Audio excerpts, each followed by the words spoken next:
Good morning and welcome to our YWCA Facebook Live Connect, Heal, Learn speaker series. I'm Laura Gomez Horton, Clinical Director of YWCA Greater Austin. For those of you who are unfamiliar, YWCA Greater Austin provides individual, couple, family, and group therapy, care coordination services, life skills classes, consultation, training, school-based services, and advocacy. Our mission is to eliminate racism, empower women, stand up for social justice, help families, and strengthen communities, which we've been doing for over 115 years in the Central Texas area. We truly stand at the intersection of mental health and social justice. Today, we continue our series by focusing more on the advocacy efforts of the YWCA, especially as they relate to the timely concerns for the community. We'll be discussing what is being deemed Texas war on women, and look at the impact of the overturn of Roe v. Wade. Today, I'm joined by Monet Munoz, Director of Youth and Women's Empowerment at YWCA Greater Austin, and Naya Diaz, the Executive Director of YWCA Greater Austin. So let's get started. Welcome, both of you. Can both of you tell us a little bit about yourselves, your journey with advocacy, and any mobilizing experiences you've had in the past that maybe have led you to where you are today? Yeah, I'll go ahead and start. So Monet Munoz, like you said, the Youth and Women's Empowerment Director. I've been with the agency a little over 7 years. I came here and started my journey as a youth specialist, which is the people that I supervise now. So I kind of started doing the work that I oversee. So that was really good to kind of see how things work there and work my way up. I grew up in El Paso, Texas, which is a border town. I lived there all my life. I went to grad school, did a little post-grad work at the University of Maryland. And I would say it was at the University of Maryland where I kind of started to gain a little bit more of an idea of what I wanted to do. I was in a PhD program there and kind of realized this isn't what I want to be doing. I want to be out helping people, doing something to make a change. Like being an academic can make a change, but for me in that moment, that wasn't where I needed to be to make a change.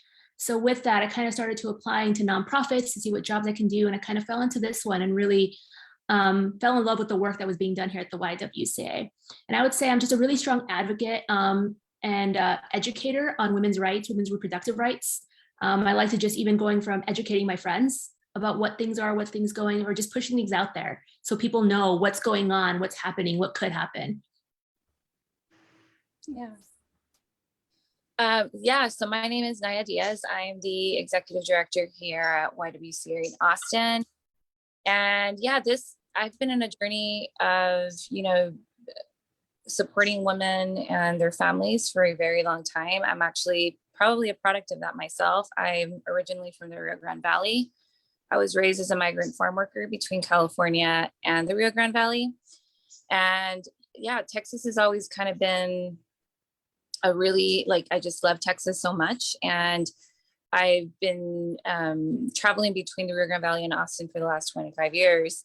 But in that, I was historically working in the corporate space where I was working in human resources. And I saw in that space a lot of just kind of like this bottom line culture where things were always kind of driven by money and politics and not necessarily human dignity. And so I decided that I wanted to break out of that and I wanted to really just focus in a space where we are breaking intergenerational cycles of harm and poverty. Just like I gave myself that opportunity when I was pretty much raised in colonias and migrant farm camps and stuff like that, and just kind of breaking myself out of that. And I really wanted to do that and give back from that experience. And I think just, working at the YWCA has really centered the idea that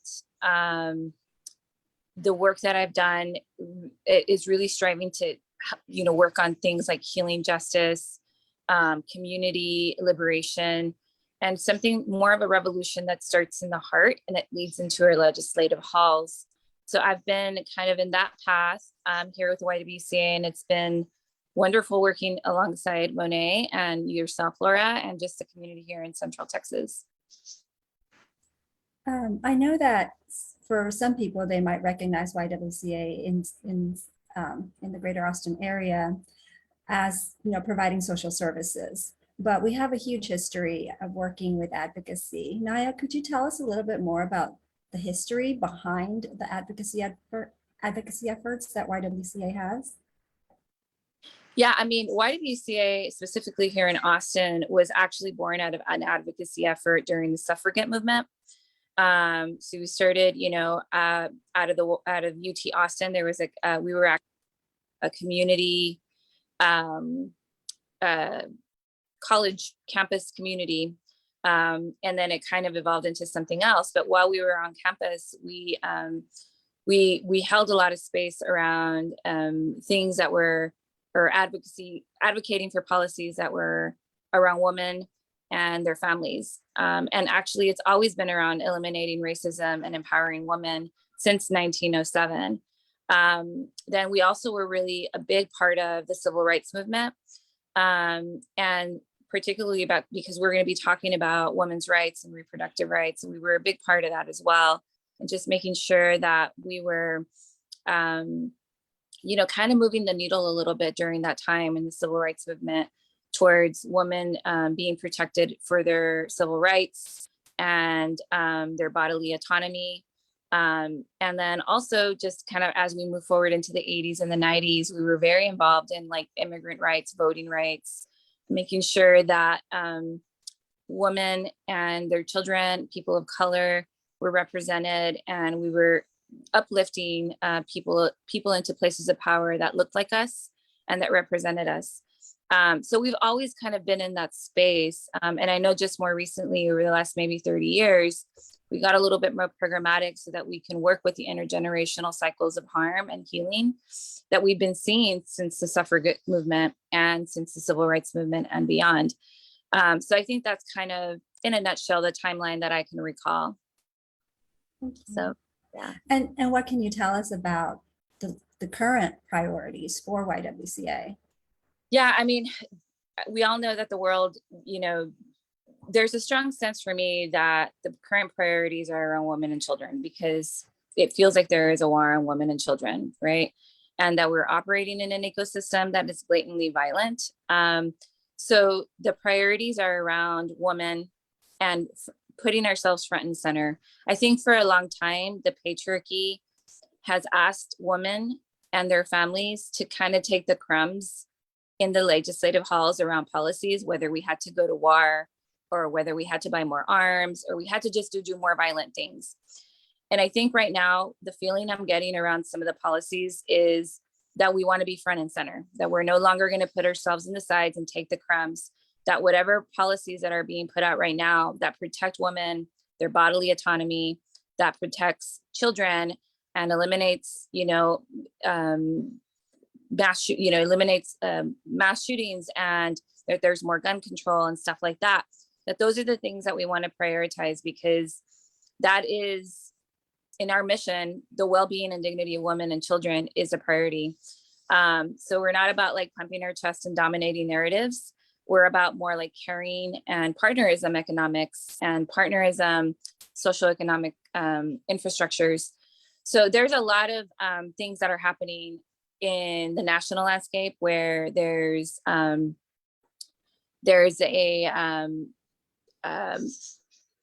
reproductive rights or women's rights health act. I don't know it right now. I think what we're going to have to do is we're going to have to put it in the comments after this this Facebook Live. But there's an opportunity to put yourself out there and make yourself available to advocating for women's rights right now as we're speaking in Congress. At the local level, we are seeing that there is some concerns around our privacy here in Texas, especially because we are working in a hostile state. We are working in an environment where there's a vigilante, kind of ecosystem that we're feeling. So there's a lot of just a sense of fear and a lot of like just concern around what that means for our privacy and things like that. So I know Austin has put out the GRACE Act so that we can work with APD to ensure that our privacy as women, when it comes to reproductive rights, are honored and don't move forward in that. So there's a lot to be said about that. I think what we'll probably do is share that in the comments after this Zoom call. And then I'm sorry, this Facebook Live. And then we'll probably make mention of it as we learn more about it and where it's at in City Hall or the legislative halls here in Central Texas. So Thank you. And Monet, I know you've been waiting patiently. Thank you very much for that. But I feel like it's really important for people to have all that background, because I think we're often questioned. It's like, why is YWCA talking about this stuff? And there's reasons behind it. So yes, you've heard the term a lot, war on women, and especially in Texas, the Texas war on women. What does that mean to you, Monet? And what does it mean to the communities that you serve? For me personally, like I've been personally feeling this war on women. For me, it got really real with the election, not the one of Biden, but the one before. And that election made things really real, where I, who identify as a feminist, started feeling scared for myself and my safety of, if I go out and I say what my beliefs are, what's going to happen to me. And I think that's like, the war on women has been longstanding. It hasn't just been something that started then, but that's when it got really real for me. And I started to feel for my safety and for my protection. And I feel like that was something that kind of proliferated out to a lot of different women who identify as feminists, or a lot of people who identify as feminists, because now their belief systems were being questioned. What they thought should be the way the world should be run was being questioned. Like, no, women need to be in these submissive powers. Trans people need to be in these submissive roles. Like, these people are not allowed to have power anymore. They need to be lower. And it kind of reasserted the dominance of the white male patriarchy, which I think is continuing to be redone over and over and over. And I think right now, the war on women, especially in Texas, is really focusing on the restrictive access to abortions. Right now, we do have what went into place with the appeal to the courts. You can still have the abortions in Texas up to 6 weeks. But we know very quickly that's going to come to an end. And we have a lot of abortion providers that are now leaving Texas. Like Whole Women's Health just announced that they are now moving to New Mexico, which that's a big abortion provider in Texas that is now leaving. People won't have that access. But for my community, like my staff works with young women. Our main population, we work with young men and young women. The main population we work with, a lot more of the youth that enroll in our programs are young women in middle and high school. Mm-hmm. And they're having to see this world unfold the way it is. So they're growing up thinking this is the norm. And I think that is the ultimate war that we're having on women, on people of color, on people that are lower on the social strata, is that you don't have power. So just simply believe that and learn to live that way. So they're learning to not have their voice, and their voices are being silenced. And I think that is the ultimate war on women, on people of color that you can have, is by taking away their voice and taking away their agency.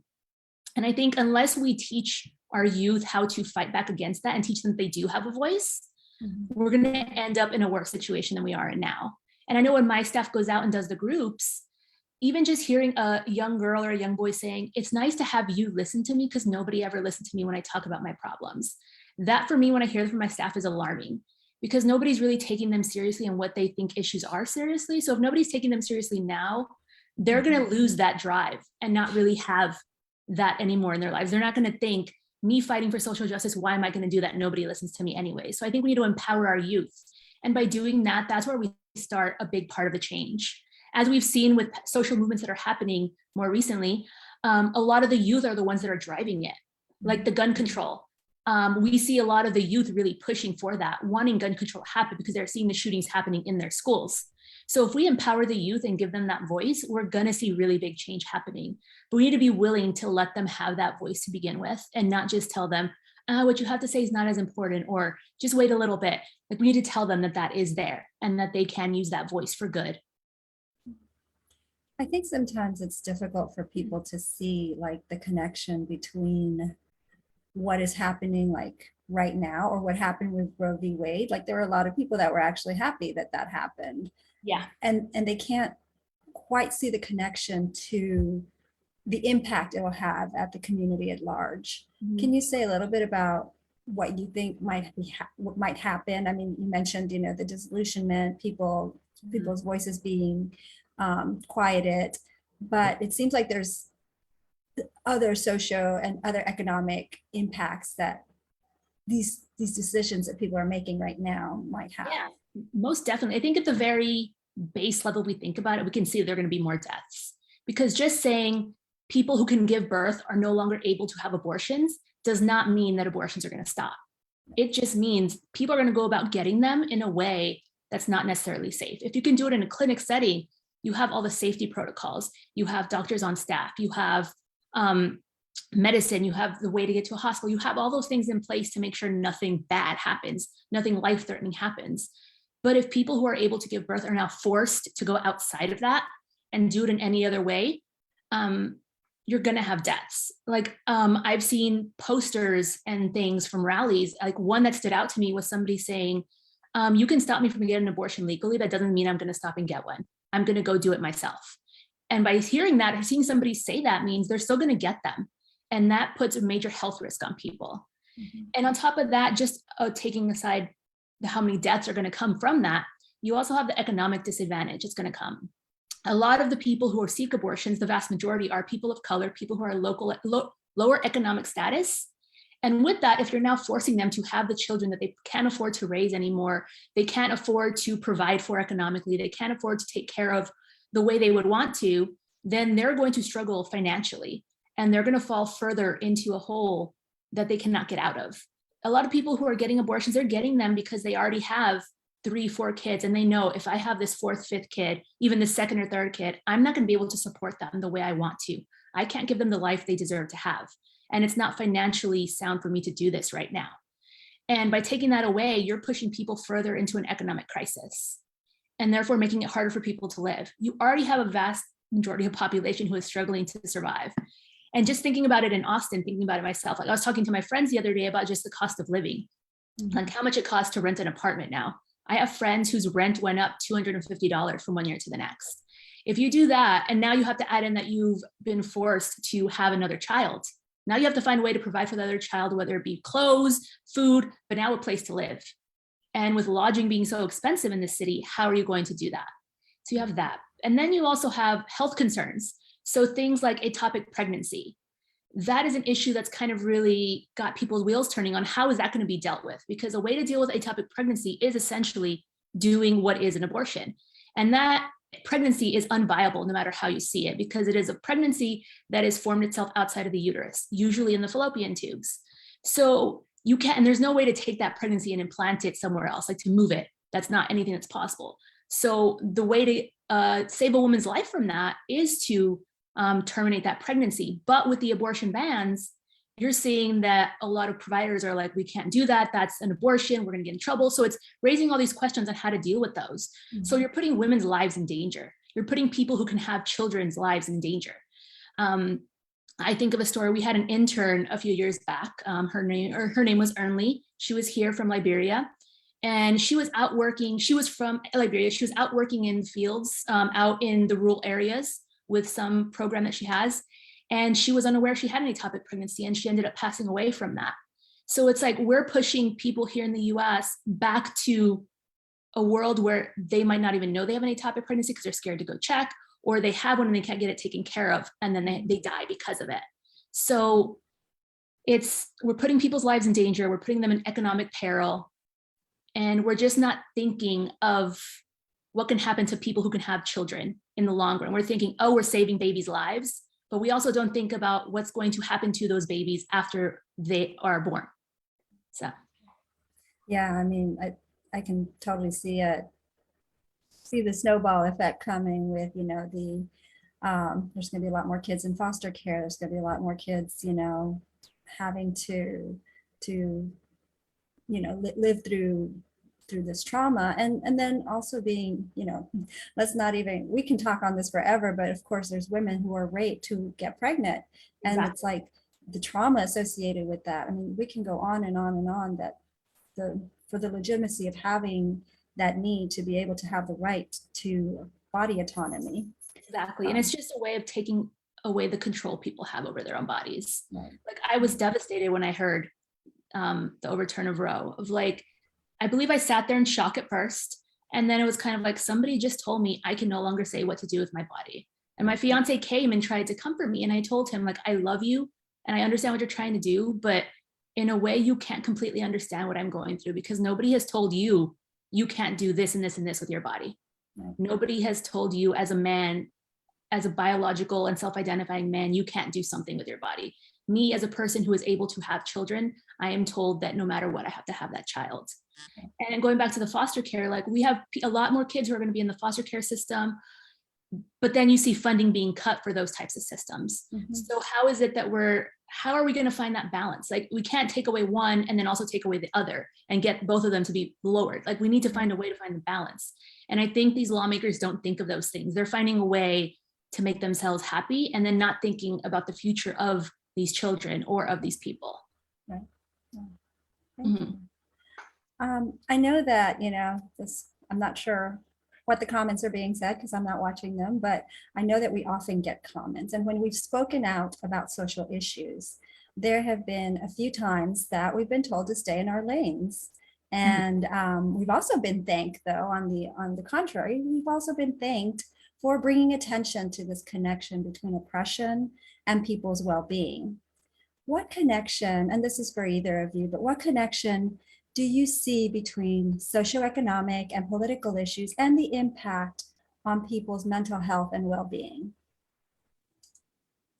I'll go a little into that. So I can just go back to the story I just told about how it affected me the day I heard Roe was overturned. Like I got that news within 5 minutes of it breaking because my dog, for some reason that day, woke me up at that time. And so I saw the news as it was coming out.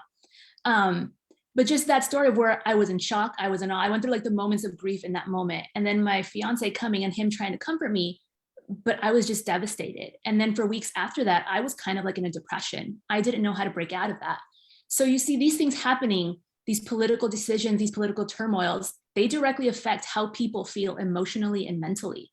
It's going to have an effect on how they feel. Some women, some people who can have children, they're going to go into a dark place if they realize they're pregnant and there's nothing they can do. You don't know what they're going to turn to. You don't know where their mental health status is going to be at that moment, if they need to reach out to talk to somebody. So we're here and we provide mental health access to people. So we're here to allow them to have that. But also it connects to what we're doing because these things affect people in a way deeper than a lot of people out there understand. It's not just it happened, now we need to figure out what to do. It's a lot of times we need that moments to grieve. We need that moment to process. We need that moment to just sit on a couch and be sad and then figure out a way to mobilize. But it's in those moments where you need to sit on your couch, be sad, do what you need to do to kind of come back from it. That agencies like us are there to really help. Because without being able to process it and if you just sit there on your couch and just don't deal with it, it's going to end up worse for you, I think. So it's a way to really come and process what's happening. Yeah, I mean, I kind of want to go back to, let me make sure I'm not on mute really quickly. Sorry, Yeah. I'm from my, We can hear you. okay, good. So kind of going back to the question about what the economic and social impacts of these events are, and then kind of like just bringing attention to someone's mental health and well-being. So I think for me, I think we can sit here and talk about the monetary and social determinants of health that we all obviously feel with the policies that are being handed to us. But I think that what is not being said is that even as specific policies are being debated, what's ignored is that the economic system feeds of self-interest and equality things, but also like loneliness and the things that we talk about here at the YWCA a lot, right? Just the loneliness, the grief, the loss that we're feeling, and that these policies thrive, right? And that patriarchal, greedy mindset, and that these conversations don't really include women when we're talking about like policies, right? So I think some of the policies that I feel that some of the policies that are being put out target vulnerable populations, and they're kicking them while they're already down. One of the quotes as I was kind of thinking about just kind of bringing these two questions together was the quote from MLK when he says, if you can't fly, then run. If you can't run, then walk. If you can't walk, then crawl. But whatever you do, you have to keep moving forward. And then I thought, but how do I run, walk, crawl, or move forward when our mental health hasn't even been considered in that fight? So I really wanted to just kind of invite Laura, just kind of have a conversation about this, because working in a trauma-informed and culturally relevant mental health space, these are pillars for our organization. So I just wanted to have a conversation a little bit more from your perspective as a mental health practitioner and someone that sees a lot of stuff at ground zero as well within the organization. Was there a question there? No, just dialogue. Just in general? Oh, yeah, okay. just in dialogue. Yeah, just from your perspective, because as a, Yeah, I mean, definitely, there's this mind-body connection, and if the body is not well, the mind is not well. If the mind is not well, the body's not well. So we need to kind of look at everything in a more whole perspective and really look at that. I totally agree about the legislation and how it impacts people, and kind of what Monet had mentioned also, it tells people that they're irrelevant, that they're insignificant. And so oppressing other people, and this has been going on, of course, for centuries, where one person is oppressing another person, and just the systems of oppression impact people's mental health and mental well-being and physical well-being, of course. And those connections are hardly ever made instead. And so when we work with our clients, we don't look at what's wrong with them. We look at what has happened to them in their lives. Most of the people that we see have experienced some kind of trauma or some kind of situation in their life where they have been told you're no good, you're lesser than, and they internalize that. So when we are raised in a culture of oppression and a culture of racism, and it is accepted and tolerated, then people get the message that they are insignificant. And that feeling of insignificance, of impotence, of incompetence makes people feel depressed and anxious and, and have traumas, and traumas are able to happen to them because this larger system has said it's okay. It's okay that, your child is at risk at school because we want this legislation, and we don't care that your child is now forced to have shooting drills. And nobody's asking what the impact of shooting drills are on children. They're just wanting to put more on that. And so when you hear people in power talking about, oh, it's a mental health issue, oh, we need to go and put more legislation or more money into mental health. I mean, that's wonderful. We're a mental health organization. We'll take the funding. But at the same time, let's look at the real thing that is causing the mental health issues and the physical issues, the ailments that people are experiencing, is being forced to do things that we shouldn't be forced to do, or not having power. When people do not have power, we go into our fight, flight, freeze responses. And I can talk a lot more about that too, but I don't want to derail it from the advocacy piece. But when we go into our fight, flight, freeze responses, for example, as Monet was saying, when faced with the decision of an ectopic pregnancy or a pregnancy that resulted from a rape, things like that, those are hard decisions for people to make, but it's going to ignite our fight, flight, freeze response. This is something that happened to me, and what am I going to do with it? Do I run away from it? Do I freeze and not do anything?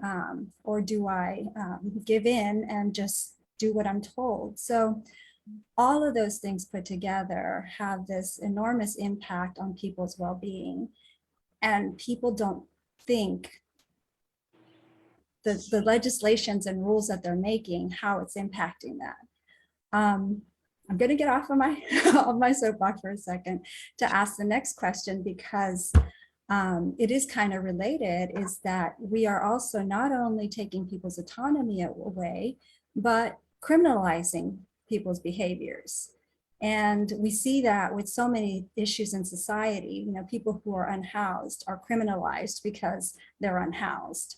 And now we're going to criminalize women making decisions, or have criminalized women making decisions about their body.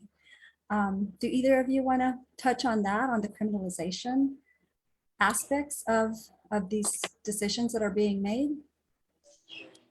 I think the criminalization of it makes it so now we have to exist outside the patriarchal system, right? Like now what you're choosing to do no longer fits within the societal norms. So now you're a degenerate who lives out here, who can no longer fit. If you do something outside of that, you now live out here as opposed to in here. And by living out here, you're going to be seen as bad, you're going to be shunned, you're going to be treated unfairly. So we're making women and anybody who's able to have a child second, third, fourth class citizens. Whereas women, trans people, people of color, we've always had to struggle. Now they're making our struggle that much harder. And a lot of the laws, like the trigger law in Texas, that's going to go into effect, which I believe it's like 30 to 60 days after the ruling of the Supreme Court is finalized, is going to also punish the abortion providers. They can face years in prison and really hefty fines. So you have a person, even if that abortion provider is willing to go out on the limb and continue to help women, they face a really harsh penalty.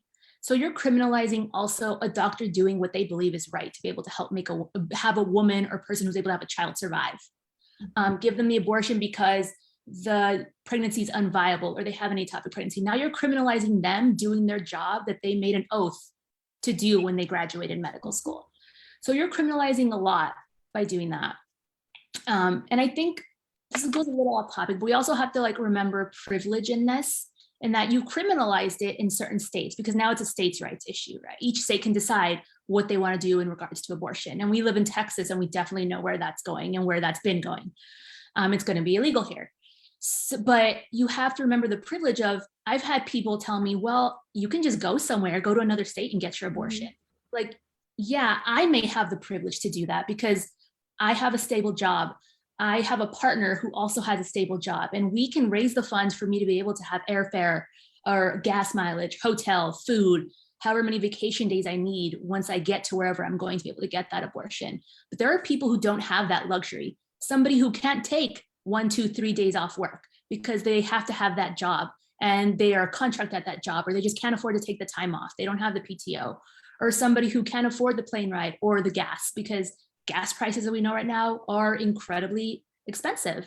So we have to remember the privilege of that's not everybody. So you've criminalized it in some states, but it's not easy for somebody to just say, I'm going to go to Colorado or I'm going to go to New Mexico because that's something I can do. Not everybody has that choice, and having that choice is a privilege. And we need to remember that. And we need to remember that before we say that to people, because I've been hearing that float around the internet a lot of, oh, we'll just go somewhere else. And I think people don't stop and think of what they're really saying and how that statement alone has a really large impact on people. Yeah, I appreciate you bringing that up, Monet, because I was telling somebody that the other day also about how people who have always been oppressed, this change in law is definitely impacting them, but really they really hadn't had access before either. So the reason that we keep seeing a lot of people being outspoken on this particular issue of abortion is because it's impacting a greater majority of people now. People that do have resources, people that have always had access to healthcare. Majority of underserved communities and marginalized communities didn't particularly have access to healthcare even before this. So yeah, and that's why organizations like Whole Women's Health or Planned Parenthood that help in that way with women or people who can have children that are underserved or lower economic status, like they're there and now they're being pushed out of the state. It's like, where are these people going to turn to? Even for the basic of low cost healthcare. A lot of those organizations are going to lose funding, are going to be cut, are going to move out because they just can't function in Texas anymore. And then where do we leave people? And what do we leave them to do? Naya, do you want to add anything? I mean, it's hard to, yeah, I mean, it's hard to say anything else because I think there's all of that, all of what Monet said. And I mean, I think the only thing that may have not been mentioned, I think it really was though, through the topic of privilege is that when you are criminalizing, you are just amplifying kind of that patriarchal economy system, right? And that, for example, with the school to prison pipeline, we're seeing, I think more and more people are seeing the connection between someone's reproductive rights and taking away that right, and then the increase of mass shootings. And that, you know, just when we see Uvalde and we see the mass shooter in Highland Park, these are young men, right? That I'm not sure what their histories are, but we're just seeing a lot of the shooters are getting younger and younger. And there's a conversation to be had about what's happening, between the spaces between when you're a child and the time that you become a young adult, right? And why are we seeing a lot of young people creating violent acts? So there can be some connection there. So that's why I bring up the school to prison pipeline and these ideas that, when we're talking about trauma-informed care, you're asking, I always say this, Laura, I always like when you say, don't ask what you did, but what happened to you. So I think there is a thing that's going to happen where between now that these policies are out in the open and there's this just hostile environment all around, is what is going to happen, right? To a lot of decisions or a lot of this life situations for young people and mothers that, have children and young adult children. So that's kind of where my head was going with that. I was thinking a little bit about that earlier too, about the trauma that we're inflicting onto the young people. Yeah. Seeing everything unfold today, not just right now with Roe v. Wade, but you also have the school shootings and they're seeing that unfold every day. Even if it's not happening at their school, they see it on the news. And a lot of them are scared. Some of them don't want to go to school anymore. Some of them don't know how to function at school. Then you also have them seeing things like what happened on January 6th and them seeing that and like, also what's going to happen to my government? Is this going to go away? Are we not going to do that? Like, they don't know what's going to happen or what's going to come next. And they're living in constant fear. And every event I feel that they're exposed to or that they're seeing that's happening is inflicting a trauma on them. So it's like in 5, 10, 15 years, where are these kids going to be? And where is their mindset going to be? Right. Because sometimes they're not even given the tools to process this information. Or they see it and they don't talk about it. And without doing that, they don't know what to think or where to go or how to function after they see things like this. One of the things, I'll step into my speaker role instead of my moderator role for a second. One of the things to kind of keep in mind also is that we're also being quieted to talk about these issues. So schools don't want to talk about the realities, the harsh realities of life. The school boards want to change terminology so it's not, traumatizing to children or whatever excuse they have. But the reality is that we need to talk about all these topics. We need to be very open. We need to give children the language, the words so they can talk about it. Because the less we talk about it, the more secret it is. The more secret something is, the more likely it induces hurt. So we see that across the board, with sexual abuse. You don't tell anybody about this. It's like if you don't talk about sexual abuse openly, then a child's not going to know who to go to for help, or they're going to feel shame. Same thing with domestic violence, same thing with gun violence. All of these topics need to be discussed openly and at the child's appropriate age. But the more openly we talk about it, the less secrecy it has. And then they have the words to come and ask for help or come and, have a discussion when somebody is, when their little friend says that they want to die, or when their little friend says they're going to go commit a crime, they can come to a parent or an adult that they might trust and talk about these issues. But we need to give the kids the words. We need to give the adults the words. Adults do not feel comfortable talking about these topics, especially when it comes to like racism and sexism and all the other isms. Adults do not feel comfortable. And so stepping back into my moderator role now, but I always have to say that just because I think that making these words, just taboo. Oh my God. And then don't even get me started on talking about sex too.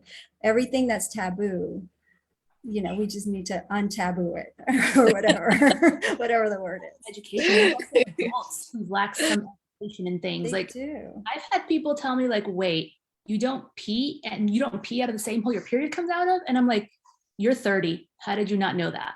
So it's like, we don't get educated about these things. And by not knowing those, you don't know how how reproduction necessarily works, Right. because you're not taught these base things. Because in Texas, we don't have very good like education That's it. as far as like sexual health.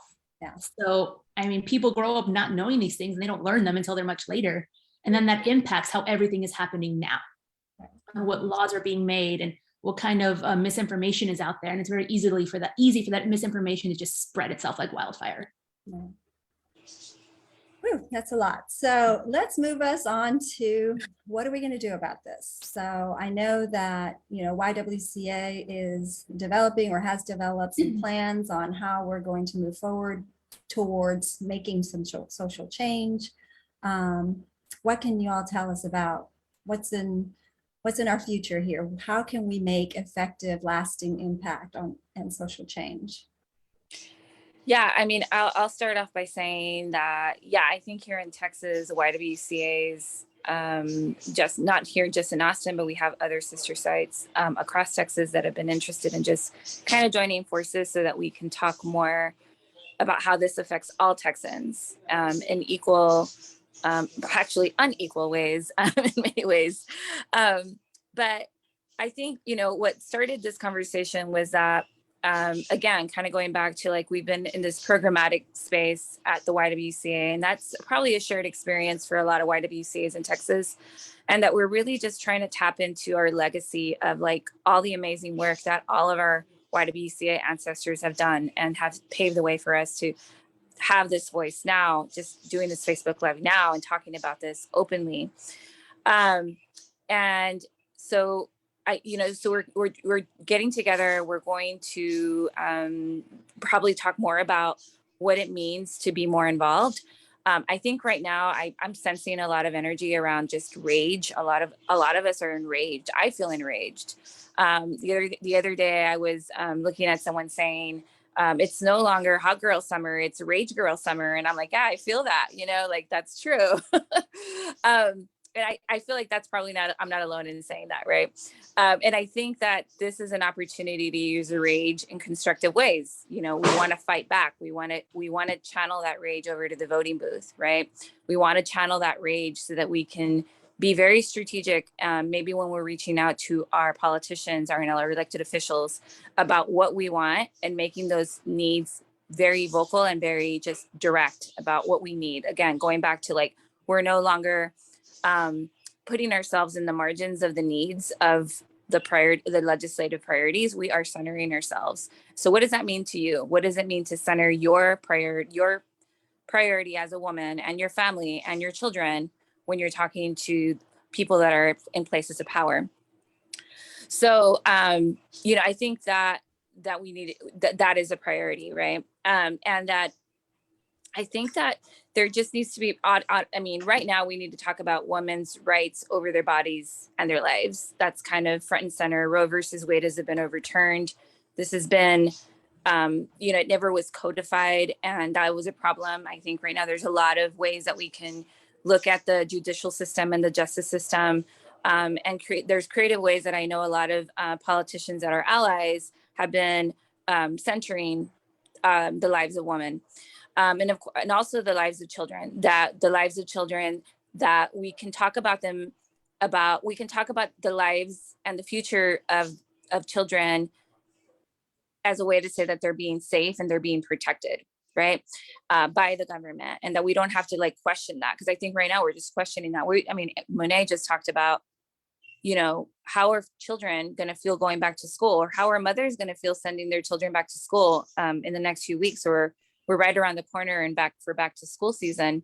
So, what is that? What are we feeling there? And what does that mean when you're thinking about what I want to feel safe when I send my child to school, and I want my child to feel safe and their mental health and well-being to feel like it's in a good place. So what are those legislative priorities for you when you're talking about that? And I also think that there's just like the family structure. I think there's this patriarchal view where they're patronizing the family structure and the view that they want it to be, and that there's this false narrative of like this power over ideology. And it's like, I think we need to move away from that and more into like that power alongside each other ideology. I'm actually going to quote Rian Eisler. There's a theory she talks about. It's a theory of partnerism. So, basically, partnering women and men, that we can all kind of be in the same page around a lot of different things. And I think there's definitely a need for that. But it's a future of caring economics, where democracy declares intersectional feminism as a pillar, and that there is a world that eliminates beliefs and stories that justify violence and idealize domination. So for me personally, and I think here at the YWCA, that is kind of where we want to be. Is like, we no longer want to justify violence, and we don't want to idealize domination, control, oppression, those types of things that have been just, very, very old blueprints of the patriarchy. So again, kind of going back to what we were talking about, channeling our rage to the voting booth. I mean, from now until November 2nd, there's going to be a lot of people, probably in your feeds, people you'll be talking to, communities, things like that. They're going to be talking about different issues, and then the potential elected official that is going to support that view. So I think just really getting to know your the people that are putting themselves in front of you, to make sure that they're representing that view, that front and center view that you want, right? We're a 501c3, so I can't say any names. Sorry, y'all. But but I think you know where I'm going with this. So just really joining forces with other women, with other families, communities that are aligned in those issues.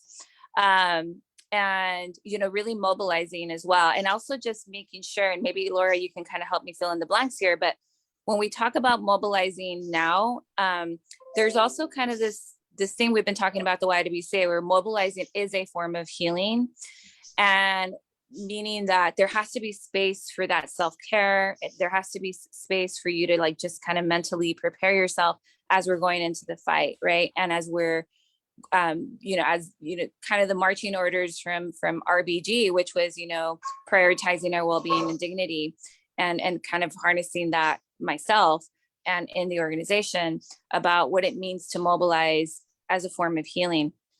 And so doing that in a safe way, as you're doing this, that rage isn't always kind of a healthy thing. It's healthy right now, but you kind of, need to use it as a way to really channel it in a positive way. So that's kind of my thoughts on that. I'm sure there's way more that can be said about that. Monet, I don't know if you want to join in on any of that. Yeah, when I'm asked questions like this, I always go back to a quote that I have it tattooed on my body, just so I always remember. It's, your silence will not protect you. And it comes from Audre Lorde. So it's like, don't be silent when things like this come up. Make your voice be heard. And that doesn't mean that you have to be out there protesting on the front lines. That means even if it's just educating one person about what's going on and what they can do to make a difference, that's making your voice be heard. Because not everybody is made to be out there protesting on the front lines with the signs. That's not for everybody. And I understand that. But it's just making sure people know what's happening. So for me, it started back when I was undergrad. It was as simple as just educating my family about what was going on, or what being a feminist was, or what it meant to have reproductive health rights. It was just that simple for me of doing that. So now it's just knowing to go out there and tell people about what's happening, and not let your voice be taken away, which is what I think is what's essentially trying to be done to us, is take away our voice, take away our power, take away the privileges that we do have, because all of us have some privileges to an extent, but they're all trying to take that away from us, and it's not let that be taken away. And it's also if you are going out there to protest with the abortion rights, pro-abortion movement right now, the big thing is trying to unify under the color green. So remember that that's a thing that's happening. And the color green is coming from in Argentina, when there was the dirty war, La Guerra Sucia, when there was mothers trying to find, las madres de la Plaza del Mayo, trying to find what happened to their disappeared children. They used the color green. And so it's a bringing back of that. Then women who fought in Argentina for abortion rights that finally got passed in 2020, they kind of use that same color green. And so now people here are pulling from that long history of the color green to use that. So if you are going out to try and fight back, to protest, remember that people are trying to use that color green to unify us all under one kind of banner, to let people know that we're all fighting in this together, and we're not all individualized. You can't separate us the way you want to. We are one, and we are coming to fight against you and what you're trying to do to us. Thanks, Naya. Yeah. I think we lost Naya there for a second, so we'll see if she jumps back in. But Yeah, I just wanted to just reiterate what Naya mentioned also real quickly about the mobilizing piece and what you've mentioned about, where people are at, if they're not ready to be out there in the picket line. Everybody's different. Everybody has a different way to contribute. And what Naya was mentioning about mobilizing to heal is that we often see with clients that as they begin their healing process from whatever trauma they experienced or whatever happened to them in their life, they start understanding that it was happening to them and that something else can be done about what happened to them and that somebody else should have intervened for them so it wouldn't have happened to them. So they become the voice for others. And so often we see that when people feel empowered and understand what happened to them, they start mobilizing. They want to help whatever thing happened from happen, they want to keep it from happening to other people. So those are the survivors that you see speaking at, legislation sessions, or those are the survivors that are doing letter writing campaign. And even if it didn't happen directly to you, the majority of us know somebody that something has happened to, whether it's somebody was raped, somebody experienced domestic violence, a victim of vehicular violence, gun violence, all those things. We all know somebody in our lives that happened to. So mobilizing to heal in that sense is channeling that what you've learned and your passion into change. And then remembering that you also need to recharge as well. So maybe seeking support, going to a support group, getting more therapy, connecting to friends, to family, people that are supportive and validating to your needs. And so getting that recharge and then again, mobilizing. But you're right, Monet, mobilizing looks very different for different people. Yeah, I was gonna say that also, like, make sure you take care of yourself. Because if you're not taking care of yourself, you're gonna fall apart in a way that you don't need to fall apart. So make sure that you're taken care of too, because you're fighting for everybody else, but you also know you're fighting for yourself. You need to make sure that you are okay in what you're doing. Because if you're not at your best, you can't give your best all the time. So thank you. Thank you so much for joining me. And thanks to Naya. Hopefully we'll talk to her later today as well. But if what you heard today made you uncomfortable and you'd like to have a conversation around it, please reach out to us. We are always about that partnership that Naya was talking about, and we're happy to talk to you more about our perspectives and how all these things are interconnected to one another. And feeling uncomfortable is a good thing. It means that there's something going on in there that maybe is challenging your worldview and your perspective, and that's okay. And we can manage it together and figure out how to have a conversation. And the rage that Naya was talking about, yeah, rage is a big signal that something is wrong. I mean, people get angry when they're being oppressed. People get angry when they see injustices happening to others. So anger is a good thing. It's just how we channel it that needs to be addressed. And if anybody wants to join us and continue the conversation going, or if anybody wants to get involved in our mission of eliminating racism, empowering women, reach out to us at YWCA Greater Austin. And if you are a person who has been hurt by some of these injustices and would like to set up an appointment to talk to somebody, please contact us at our main line, 512-326-1222. Or you can go through our website and ask for an intake that way. We also have monthly dialogues on issues of racism and discrimination that happen the last Friday of every month at 12 to 1:30, and that should be also on our events page. Thank you. Anything else, Monet? no, I think I'm good. Thank you so much to everybody that joined us today. Thank you. Bye-bye. Bye.